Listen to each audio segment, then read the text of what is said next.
他们花了好几万安装这些 WiFi，但从开业以来就一直没有好用过。他们说之前还能勉强可以用，但发展到现在，人站在 WiFi 面前，网络爆卡不说，还经常出现连接不上的情况。他们也叫安装师傅多次过来维修，每一次过来维修，网络就稍微好那么一点点，但过几天就不行了。最终那师傅也跑路了。这次老板找到我，看家能不能解决。我一听，这不外快又送上门了吗？哦，话不说，马上出发。A few moments later， 我首先来到他们 WiFi 面前，用手机试了下，确实和他们说的一样 ，WiFi 有时候干脆连接不上，有时候连接上了就没有网络。面对这种情况，只能去他们机房看看了。但是我一来到他们机房，我擦！现在跑路还来得及吗？怎么和我想的不太一样啊？这里居然这么多条网线，这么多台设备，还有这些小路由器是怎么回事？我光在机房就看到了3个，我的天！到时候随便动了一条网线，搞个整体大动网，这冤大头不就是我了吗？难怪之前的师傅会跑路。不行了，这得加钱了，不加钱搞不来。正当我要开口的时候，我一看这老板手上的纹身，不对，我一看到这个大哥为人这么和善，我怎么好意思让他加钱呢？他的网络包在我身上了。问题来了，这么多设备在没有标签的情况下，我又怎么知道哪些设备是负责他们 WiFi 的呢？此时此刻，我只能通过 IP 对比的方法来排除了。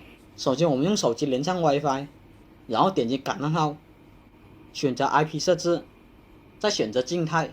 在这里，我们就可以看到负责 WiFi 路由器的后台地址了。我们手机输入这个地址，就可以进入后台了。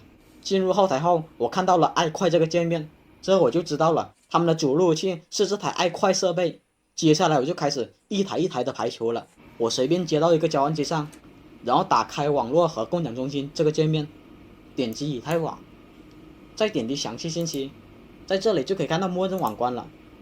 很显然，这交换机的网关和 WiFi 的网关是不匹配的。我再进入后台看一下，它是由哪个路由器提供的网络。我进入后台一看，原来这个交换机是 TP 牌子负责的，那么这台交换机就被我排除了。我就用这个方法一台一台把这些交换机都试了。谢天谢地的是，这里面没有一条线路是负责 WiFi 的，这就让我省了不少事。那眼前的范围就缩小到这个小机柜上了。我用电脑接上这些交换机，就发现 IP 地址是匹配得上的，看来就是这些设备负责 WiFi 运转的。经过刚才的后台比对，我就知道这个 iQuie 是他们主路由了。我先搞清楚主路由器上面4条线是干嘛的，看看他们接线是否合理。首先我顺着这2条线，发现它是接到光猫上的，那是没什么问题的。然后我再看了下左边这条线，发现是接到这个大交换机上的，这也是没有什么问题的。但是另一条线居然是接到这个腾达路由器上的，那么这腾达路由器出来的网线又是负责什么设备的呢？之前的人为什么要这么装？我目前还不清楚。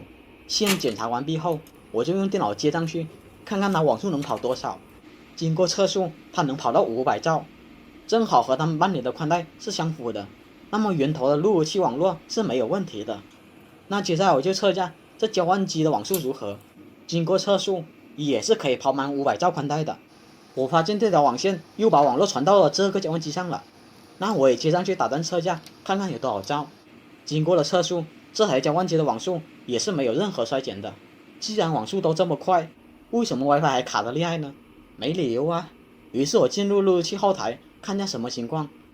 进到了后台，发现连接的人数也没有太多啊，而且我还发现他们居然有30个 WiFi， 其中27个在线，有3个离线了。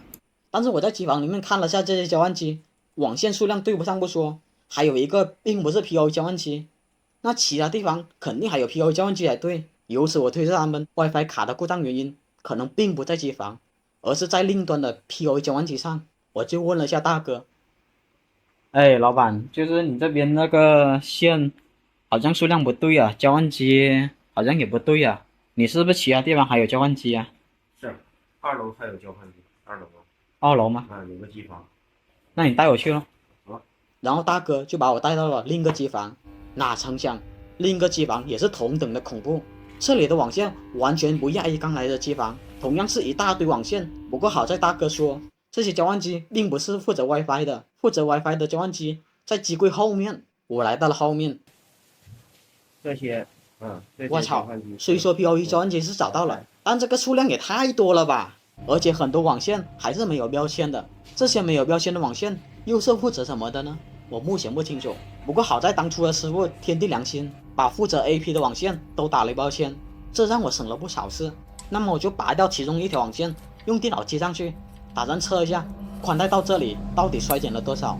我原认为宽带能跑个100兆，但是让我没想到的是，居然只有8兆，吓得我赶紧查了下 IP 地址，看看这里的网络是不是由机房的爱快路由器提供的。经过了网关对比，正是这台路由器提供的。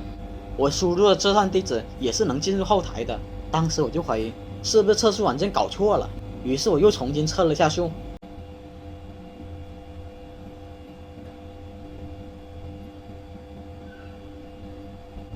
让我没想到的是，第2次测速更加的离谱了，怎么又少了2兆？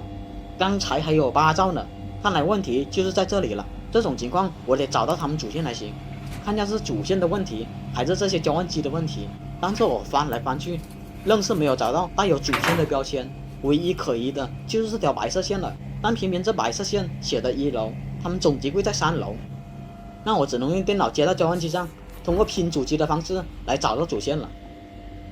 让我没想到的是，拼通后我又发现了新问题，这拼的延迟时间居然这么高，难怪他们 WiFi 特别卡。我发现这个小交换机是接这个大交换机上的，于是我拔了这条线，让他们断开连接。我在看拼的时候，结果超时了，然后我再把这2个交换机接回去，再看一下拼，结果拼又通了。原来主线在这个小交换机上，接着我用电脑接到小交换机上，然后拔了白色线看一下拼。很显然，这条白色线并不是主线。然后我又拔了第2条，拼还是通的，那这条也不是。接着我又试了第3条，依旧不是，那只能是最后一条了。于是我把它给拔了。大伙看见没有？超时了。但是让我没想到的是，这条线居然是接到另一个交换机上的。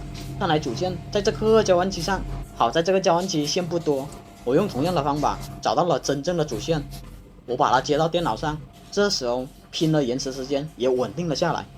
于是我给它测了下速，结果网速直接飙到了500兆，这可和之前的6兆差得好远。看来这个主线是没有什么问题的。我再把它接回了交换机，然后我电脑也接到交换机上，再测下网络，看看网速会变成什么样。当我在测试的时候，结果又变成了10兆网络不说，而且延迟的时间特别的大，甚至出现丢包的情况。原来他们网速慢就是这个交换机出了问题。为什么会出现这种情况？那是因为这个小交换机性能本身就不好，还要把网络传到另一个交换机上，另一个交换机又要把网络传到下一个交换机上，下一个交换机还要把网络传到下一个交换机上，这相当于这个小交换机承载了后面全部的交换机的工作量。长期这样，这就导致了小交换机的性能掉到了10兆。它这么一掉，剩下的交换机也跟着遭殃了。只有这么多 WiFi 一起用这几兆的网络能连接上，算是很不错了。我和大哥说了下，得把这些小交换机都换了才行。结果大哥二话不说，马上就答应换了。新的交换机接上去后，我再用电脑接上去看看网速如何吧。结果宽带是可以跑满的。至于这些没有标签的交换机，我当时怀疑是负责监控的，于是我用电脑接了上去，打开设备搜索软件试了一下，果然收到了29个像头。看来这些交换机都是负责监控的。既然监控没有什么问题，咱能不动就尽量不要动它了。万一再把这些监控都整没了，我跑路都来不及。接下来就是维修这3个离线的 AP 了。说来运气也好，我在地上看到了一条网线，这条网线没有打标签，我当时不知道它是干嘛的，但是经验告诉我，很可能是那些离线的 WiFi 的。于是我就把它接到交换机上试了一下，结果它的灯居然亮了。我就一直看后台有没有 AP 上线，过了一会儿，果然有一个 AP 上线了。接着我又开始找还有没有线头，我找了一会，还真的又找到了一条网线，于是我又把它接了上去试试。大伙看，交换机的灯又亮了。于是我又在后台等待，看看还有没有 AP 上线。当时我也怕接环路了，所以我一边等一边测加网速。就在我测网速的时候，那个 WiFi 就上线了。看来他们 WiFi 掉线的原因是没有插网线导致的。至于最后一个 WiFi， 我找了半天都找不到任何线头了。那大哥和我说，第30个 WiFi 可能是不存在的，也可能藏在吊顶里面，就没让我修了。好了，本期到这里就结束了，下一期是解决家庭 WiFi 信号弱的问题。